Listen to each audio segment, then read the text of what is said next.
Bueno, vamos a hablar de la unidad siguiente, la unidad 2 del tercer video, en donde diremos qué es la enseñanza.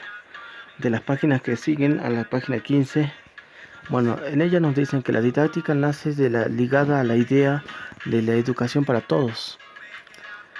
Uno de sus autores nos expresa también, uno de sus autores habla de esto que es Comenio, que nos dice: nosotros nos atrevemos a prometer una didáctica magna. Esto es un artificio universal para enseñar todo a todos, enseñar realmente sin molestias ni tedio alguno para el enseñante ni para el que aprende. Antes, antes al contrario, con mayor atractivo y agrado para ambos, enseñar con solidez, no superficialmente con meras palabras, sino encauzando al discípulo en las variedades de letras a las suaves costumbres y a la prioridad profunda. También en la didáctica nace ligada a la enseñanza como una práctica que funciona siempre en un sistema de restricciones. Se puede decir que la didáctica es algo que se ocupa de la enseñanza y debería aprender a reconocer este hecho y a utilizar en sus maneras de pensar y los asuntos educativos.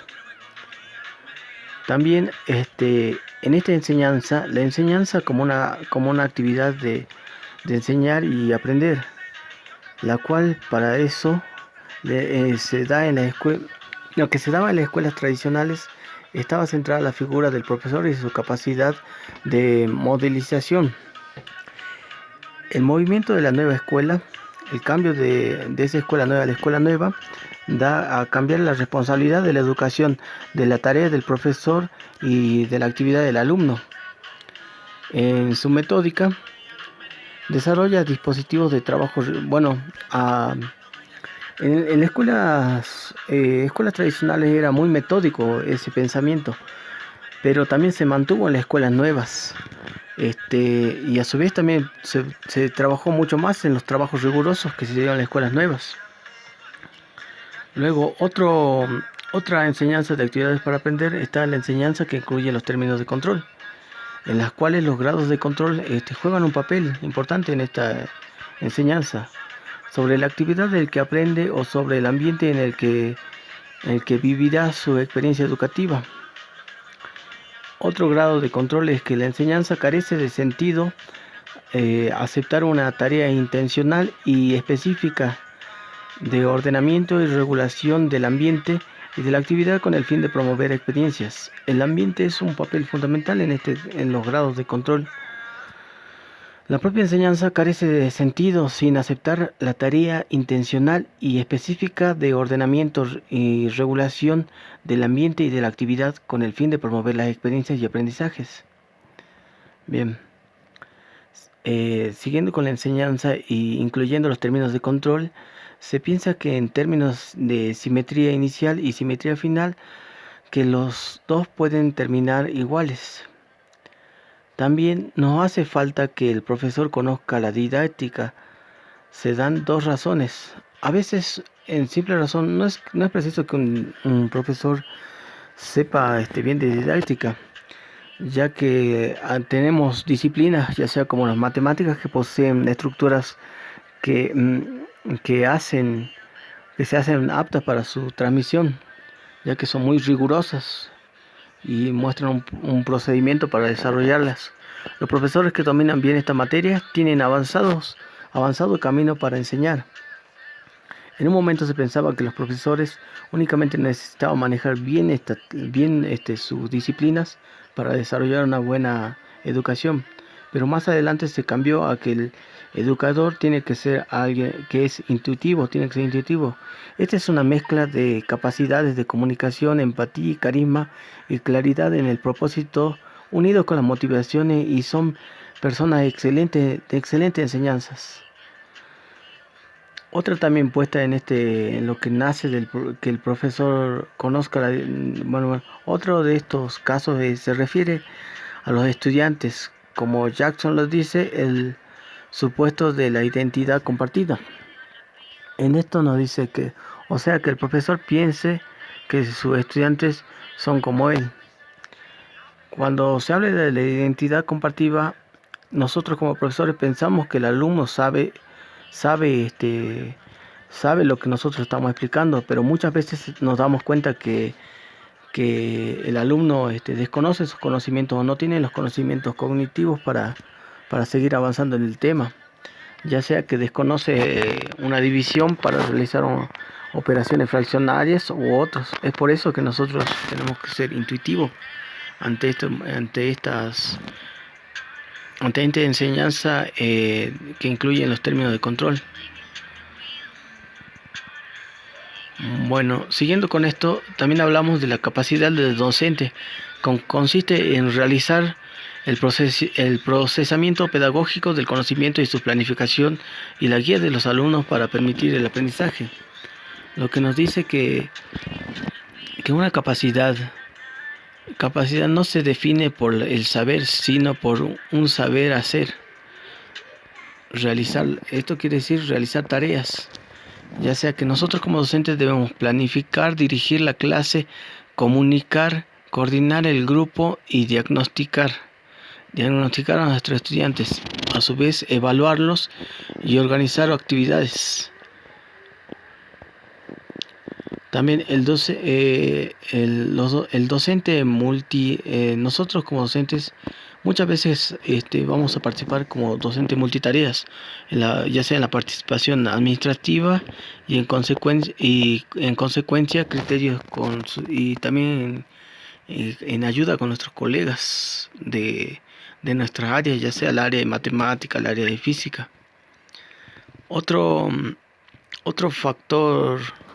Después, dentro de lo que es la enseñanza como actividad de enseñar y aprender, tenemos 3 factores necesarios para la enseñanza, los cuales son, el primer factor es la diversidad de propósitos en relación con la educación de sus alumnos. Es necesario disponer de herramientas específicas para realizar ese tratamiento. El segundo factor es la diversidad actual de las funciones del docente. Llámese a esto, como lo genera aquí, el docente multitareas, que es el seguimiento y atención de los alumnos con necesidades especiales. También estamos a cargo del seguimiento de los alumnos con necesidades especiales. El tercer factor de los propósitos del estudiante es la adecuación al público. Es otro problema que no se resuelve solo en términos del dominio del conocimiento que se debe transmitir.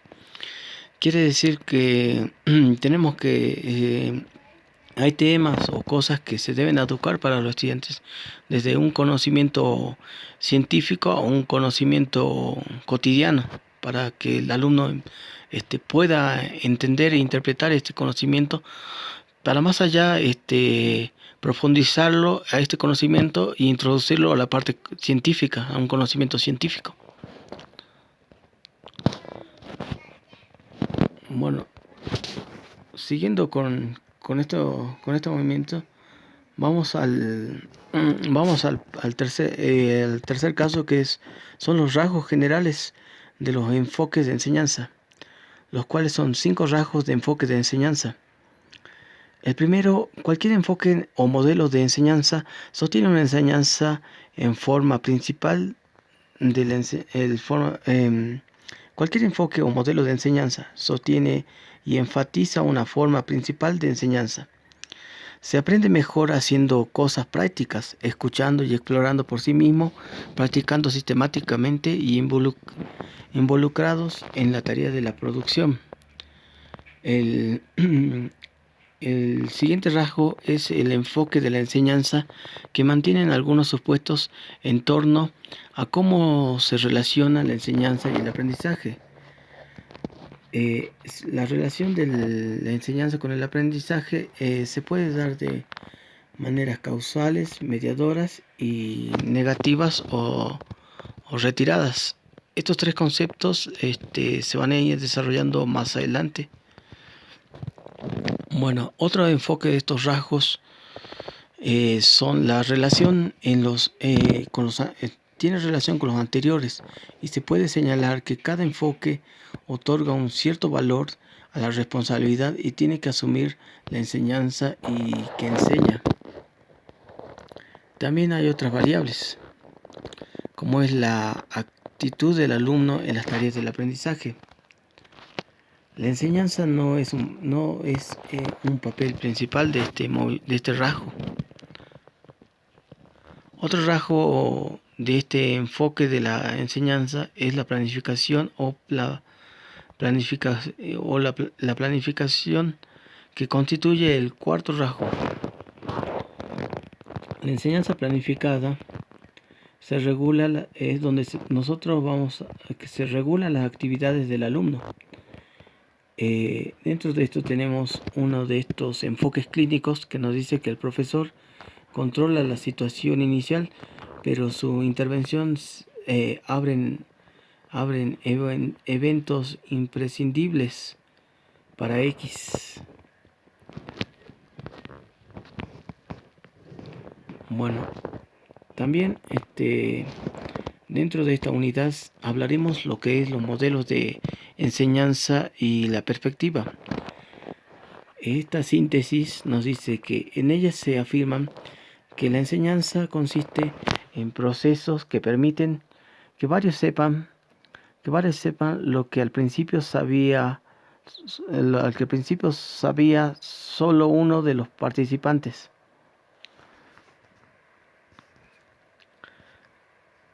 Estas ideas son la circulación, el traspaso y la obtención de estos saberes. Bueno, también a su vez estos modelos de enfoque o de enseñanza de una perspectiva integradora se encuentran también los modelos de enseñanza y enfoques de enseñanza, los cuales nos dicen que un enfoque de enseñanza implica algún tipo de generalización, marca una tendencia indicada a mando o mando según sea su caso, o una dirección para la enseñanza. El tercer aspecto que veremos en esta unidad son los supuestos, una síntesis de este son los supuestos sobre las vías del aprendizaje y las principales formas de enseñanza y el aprendizaje desde el punto de vista general del que enseña. Las tres vías del aprendizaje según Perkins. Estas tres vías son la teoría del uno. La gente aprende más cuando tiene una oportunidad de razonable y motivación para hacerlo. También nos enmarca el movimiento socrático, que nos dice que aprender por instrucciones directas, por la ejecución de actividades guías y por un instructor o por su propia exploración y el descubrimiento personal. Otra vía de esto es este sería el concepto de esta teoría. La primera vía de según Perkins, este aprendizaje sería la perspectiva de que el alumno aprende por recepción, es capaz de incorporar contenidos y formas de proporcional verbal.